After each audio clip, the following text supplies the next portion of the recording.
largest world headquarters in New York. This is World News Tonight with David Muir. Good evening, and thanks so much for joining us on this busy Christmas Eve. I'm Rachel Scott in for David. We begin tonight with the holiday winter blast causing headaches for last-minute travelers, especially along the busy I-95 corridor. Snow and ice making roads nearly impassable for millions in Philadelphia, New York, and Boston, and turning deadly for one commuter in New York City. American Airlines briefly grounding all flights after a computer glitch, creating havoc for travelers across the country. In the West, massive waves battering the California coast, creating scenes like this one at a Santa Cruz marina. Authorities warning people to stay out of the water. At least one person was killed. And more severe weather is coming to the west and to the south, with so many wondering, will there be a white Christmas? Lee Goldberg is standing by with the forecast. But first, ABC's Ariel Reshef leads us off. Tonight, from Philly to New York to Boston, a Christmas Eve winter blast making for slick roads for last-minute holiday travelers. Near Quakertown, Pennsylvania, drivers like Hunter Sotung taking it slow before the sun came up. Having a bigger vehicle helps a little bit, but the smaller vehicles are definitely going to be slipping and sliding. In New York City, a man was killed after he got out of his vehicle because of a minor accident on an off-ramp and was pinned by another vehicle.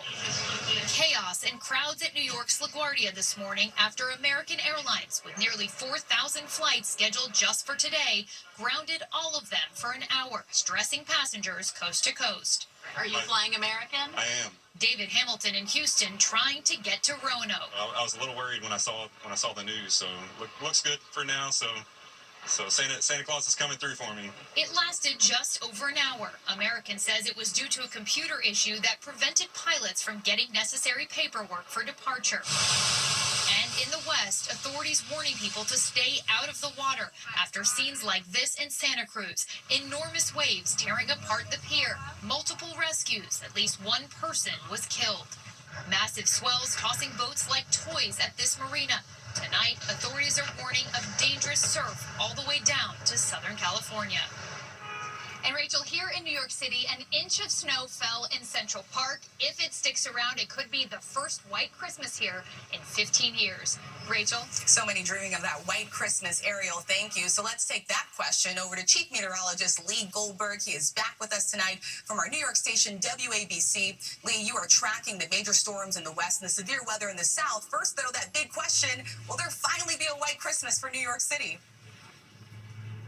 Oh, Rachel, you heard Ariel. If it sticks around, we have an inch on the ground now, but we're above freezing for half the night. So the measure tomorrow morning at 7 may have to be in the spirit of giving. It's going to be awful close. How about White Christmas across the country? We have it in the northern Rockies. We have it in the northern plains. Fargo, over to the Twin Cities. Take I-90 east. You have it in Syracuse and then up into northern New England. We've got more snow coming into the west. There are 2 more storms that will slam the coast over the next few days. We could have up to a foot of snow in the Intermountain West, maybe 4 feet in the Washington Cascades, and up to 6 inches of rain along the immediate coastline with more wave action. The other trouble spot, the severe weather across Texas. Dallas County had flash flooding today. Those storms moved to Houston tonight. The storms in Santa could wake you up tonight. The main threat is large hail. There'll be another round starting Thursday morning near Dallas, and down in the evening toward Houston, conditions will ease as we go into the day on Friday. Rachel?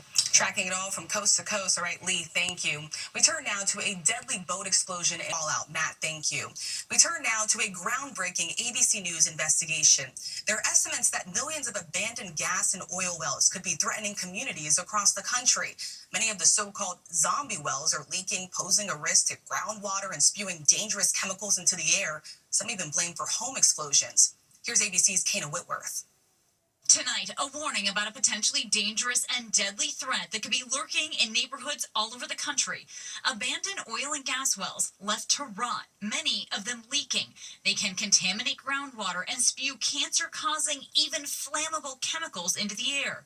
Experts say there are more than 3.5 million of them in more than 25 states. We've found that around 14 million Americans live within a mile of an abandoned well. ABC News, along with 6 owned and affiliated stations, tested more than 70 abandoned wells across 5 states. So it's rated. And over half, 40 of them, were leaking oil or flammable gas. We are utterly surrounded in every direction by abandoned oil and gas wells. And last month, this abandoned well blew in the West Texas town of Toya. The geyser of water shooting hundreds of feet in the air. Residents reporting a rotten egg smell for a time. Texas, being oil country, has more abandoned wells than any other state.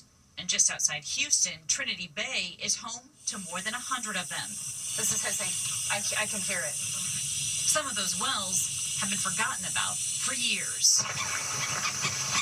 A striking example of what happens when these wells are neglected for decades is this. It's Lake Beamer. This is a body of toxic water that has been formed by a leak that at times is spewing up to 600 gallons of water every single minute. It has proved dangerous to be around and deadly for the wildlife. This well was drilled in the 50s, but it never struck oil. It became a well for water. Lake Beamer is right next to Skylar White's family ranch. He has several leaking wells on his property as well. This ground is dead forever. This ground will never grow anything on it. Properly plugging an abandoned orphan well can cost millions of taxpayer dollars, and that's in part because the bonds oil and gas companies are required to post before drilling a well are rarely enough to cover the actual cost of plugging it, leaving taxpayers to foot the bill. The industry can and must do more to make sure that this orphan well burden doesn't fall on the public. We wanted to get the industry side of this, so we reached out to the American Petroleum Institute, and they gave us a statement that said, in part, the proper sealing of oil and natural gas wells is paramount to ensure the safety, sustainability, and environmental protection. And they and their members are committed to the responsible development of our nation's energy resources from start to finish. Kana, thank you. And you can watch the full ABC News Live investigation, Zombie Wells, The Threat Beneath, now streaming on Hulu. We turn now to the Christmas Eve Mega Millions jackpot soaring to $1 billion. It could be quite the stocking stuffer for one lucky winner. ABC's Melissa Dodd has more on tonight's drawing and your chances of winning. Tonight, a Christmas Eve drawing for an estimated $1 billion prize. The Mega Millions jackpot soaring to more than $1 billion for only the 7th time in the game's history. The next drawing tonight in Atlanta, where hopefuls are already planning how to spend the money. If I do win, when I do win, I will bless my family, I will bless myself, and I will bless anybody in need of help. The odds of winning are slim, just 1 in 300 million, according to lottery officials, and you are much more likely, as the saying goes, to get struck by lightning. But just yesterday, a New Jersey player submitting the winning ticket for the previous $1 billion jackpot 9 months after picking the lucky numbers. That player, who chose to remain anonymous, taking home a huge haul, $537.5 million before state and federal taxes. Across the country, people hoping to turn their $2 ticket into a Christmas miracle. You never know, you get lucky. Rachel, drawings are held twice a week, and there hasn't been a winner since September. So if our numbers aren't called tonight, the next chance to win it all is Friday. Rachel? Yeah, Christmas could certainly come early for one lucky winner, right? Melissa, thank you. We turn now to Christmas celebrations around the world. Pope Francis bringing in Christmas Eve with a special ceremony kicking off Jubilee 2025. The Holy Door of St. Peter's Basilica, which is usually covered by bricks, is now open. Millions of pilgrims are expected to pass through the door next year in a symbolic gesture of forgiveness. And the war in Gaza is once again muting Christmas Eve celebrations. In Bethlehem, the traditional birthplace of Jesus, the thousands of tourists and festive lights are nowhere in sight. The streets and shops are just empty and closed. Notre Dame Cathedral in France welcoming worshippers just weeks after reopening from that devastating fire 5 years ago. When we come back, the latest on former President Bill Clinton's condition after he was admitted to the hospital, and a new alert on that egg recall.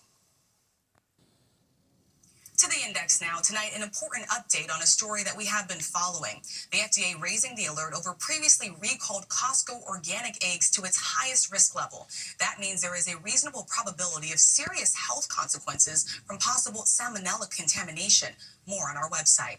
NASA tonight hoping a historic mission to the sun is successful. The Parker Solar Probe spacecraft is expected to pass within 4 million miles of the sun's surface, traveling at over 430,000 miles per hour. It would be the closest any spacecraft has ever come to the sun. NASA hopes to hear back from Parker this week. When we come back, America Strong, two of the most important missions this holiday season. tonight, America Strong, 2 special missions to bring holiday cheer. Tonight, on this Christmas Eve, tracking Santa on his way. A tradition that goes back nearly 70 years. The North American Aerospace Defense Command, manned by 1,200 volunteers tonight, ready to answer the call. You're so welcome. Merry Christmas. Volunteers typically answer more than 130,000 calls asking about the big man in red. We're able to track Santa. We use satellites, we use airplanes, we use radars in order to track him. And in Hollis, New Hampshire, Santa knows about another special gift for U.S. troops, veterans, and service families. The nonprofit Holiday Cards for Our Military Challenge breaking their own record, sending out 365,000 cards this season. They had help from volunteers all across the country. You should see what happens in a room when there's 5-year-olds and 95-year-olds coming together for our military. Boxes and boxes of holiday cheer, many making their way overseas to Germany, South Korea, and so many more destinations. And right here tonight, the veterans, touched by that special holiday surprise. Bruce Moran served 2 tours of service in Vietnam. When you hear from someone back home that remembers you, it touches your heart. And World War II veteran, 95-year-old Bob Smith. He joined the Army Air Corps at 17. World War II, Army Air Corps. Getting your mail meant the world to me. Happy holidays to all America, to our troops who serve, and to all our veterans. And a very happy holidays to those veterans and all of you. Thank you for watching. For David and all of us, I'm Rachel Scott. Good night.